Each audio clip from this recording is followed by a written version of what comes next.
Londinium, paina korvasi maata vasten ja kuule mädänneen lihan huudot. Sepän ja kärryjen tekijän kalske, köydenpunojen kiepaus ja venytys. Silmiesi kirvelee puusavun tuoksu, johon sekoittuu pistos ammoniakkia löyhkäävästä virtsasta. Pitkänä kaiken tämän alla juoksee Boudican koston merkki.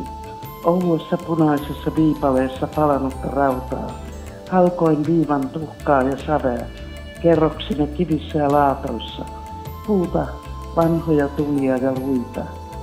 Nyt pohjoisen ja etelän puristuksissa, sen mudan pehmeästi vuorotun kanavan sisällä, joki taannoin ruokki neandertaalia, homo sapiensia, yksinäisiä kiertolaisia, ohitse ajelehtivaisia puolibiljoonaa vuotta.